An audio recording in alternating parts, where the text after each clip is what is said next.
e signori, vi ringrazio intanto di essere qui. Quello che vedete adesso non è uno spettacolo fatto da attori, ma dei veri combattenti, cioè i combattimenti sono a contatto pieno e avrò bisogno della vostra collaborazione. Intanto parliamo un po' di cos'è il duello gladiatorio e prima ancora tutta la ritualità che portava la gladiatura romana, che non è nata a Roma decisamente, ma aveva delle radici più profonde proprio nei popoli indoeuropei, nei popoli bianchi europei. Allora, il gladiatore quando va a combattere non è come vedete nei film, che entra, si prende una mazza, un altro si prende una falce, l'altro si prende una lancia e si massacrano. No. Come tu, guarda, dai. Il combattimento è estremamente ritualizzato. I combattenti hanno delle armi particolari e soprattutto non sono affilate. E purtroppo ho trovato 3 trattori non affilate e non appuntite. Non ho avuto tempo di In arrivare. realtà nella gladiatura, nel combattimento rituale, bisognava far emergere l'ercole. Era una forma di religione trasversale. E lo dimostra il fatto che all'interno dei 5 anni della vita del combattente rituale noi abbiamo la prima divinità a cui si affida il gladiatore è Ercole. Sappiamo che è il Dio, che mediante 12 fatiche, questo semidio, riesce a liberarsi della parte mortale, della parte umida e diventare Dio e sedere di diritto al tavolo di suo padre Zeus. Alla fine abbiamo invece una divinità femminile, quindi a monte un semidio maschile, a valle una divinità femminile che nella Venetia era Reidia. Nell'antica Roma era Nemesi. Nemesi è colei alla quale non si può sfuggire la vendetta, ma la giusta vendetta. Ma era anche la dea del giusto parto, come Reidia. Giusto parto perché? Perché il parto qualche volta può non essere giusto. Il bambino può nascere morto. Lei garantiva invece l'azione del parto fosse buona. Quindi l'uomo che aspira alla divinità, la dea che garantisce la nascita corretta. Quindi la ricerca dell'uomo nuovo.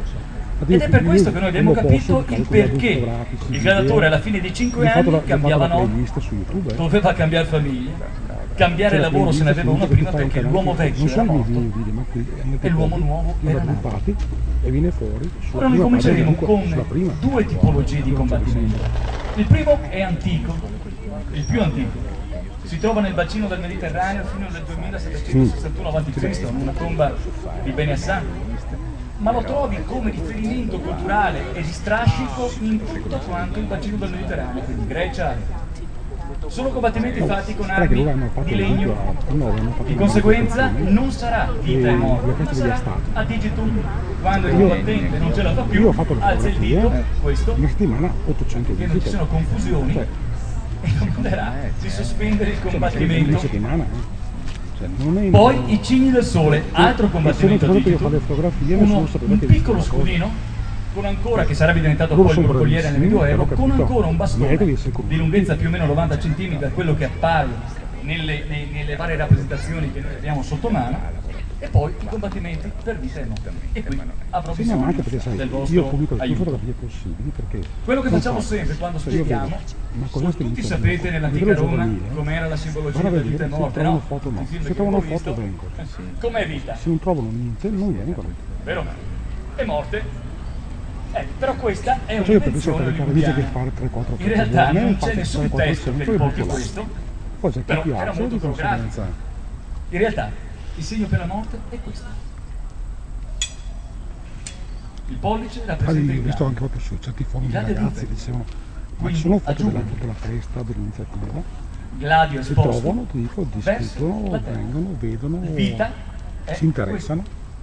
Il gladio, che è praticamente la spada, che è inguainata.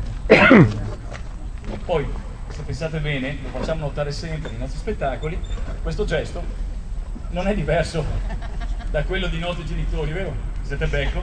Il mio amico Dario dice anche, se fatto con 2 mani assume un significato estremamente pesante, ma era quello. Siete ciapo, te Dario. E quindi 2000 anni di inconsapevole tradizione con un medesimo gesto. Quando il combattente sarà sconfitto dopo che abbia preso dei colpi ritenuti ferali, getterà l'arma e chiederà a voi se può alzarsi ancora. Alla fine, quando voi direte no, impetuositi dal fatto che non ce la fa più, vi chiederà vita o morte. Allora voi potete dire morte, morte, morte o vita, vita, vita. A seconda di come è combattuto il gladiatore, il combattente, a seconda di quanto questo ha colpito il vostro cuore ed è riuscito a provocare passione. In realtà i primi due fanno parte della Venezia antica, gli altri sono prettamente di origine romana, ma non poteva essere altrimenti, ringraziando questo posto che in realtà era. Quindi passiamo subito allo spettacolo, vi ringrazio e andiamo a lavorare.